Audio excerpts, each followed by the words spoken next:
नमस्कार मंडळी, मी संतोष गायकवाड.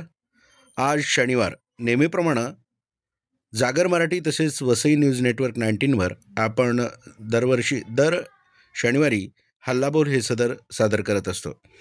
दीपक मोहिते लिखित हे सदर आहे. आजचा विषय आहे आपली घरं भरणं हाच एकमेव कार्यक्रम.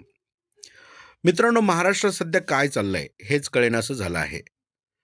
नेत्यांच्या घरावर इन्कम टॅक्स, CBI व सक्तवसुली संचालनालयाकडून पडणाऱ्या धाडी, मंत्री व आयुक्त फरार, मंत्र्यांना अटक, NCBकडून मंत्र्याचा जावई ताब्यात, गांधी व सावरकर संदर्भात एकमेकावर चिखलफेक होते, महिला नेत्यांचे एकमेकावर टीकास्त्र आहे, राजकीय पक्षांच्या प्रवक्त्यांची कुरघोडी या व्यतिरिक्त या राज्यात विकासाचे सारे प्रश्न अगदी संपल्यात जमा झाले आहेत, अशी परिस्थिती सध्या तरी पाहायला मिळते.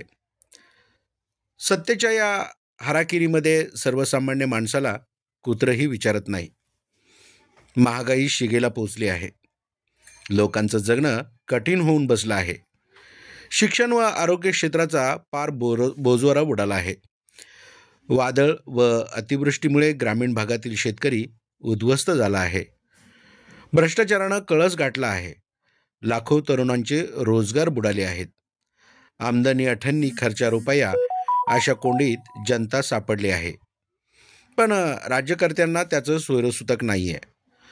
दुसरीकडे मंत्र्याचे आर्थिक साम्राज्य मात्र दिवसेंदिवस अधिक विस्तारित होत चालले आहे. पुरोगामी राज्य म्हणून ओळखल्या जाणाऱ्या या राज्यात सध्या सुडाचं व सत्तेचं जे राजकारण सुरू आहे त्यामध्ये होरपळतोय तो सर्वसामान्य माणूस. पण एकाही राजकीय नेत्याला त्याची चाड नाही. मड्याच्या टाळूवरील लोणी खाणारे हे राजकीय नेते या राज्याचे लचके तोडण्यात मशगूल आहेत. यास प्रगल्भ लोकशाही व्यवस्था म्हणायचे का?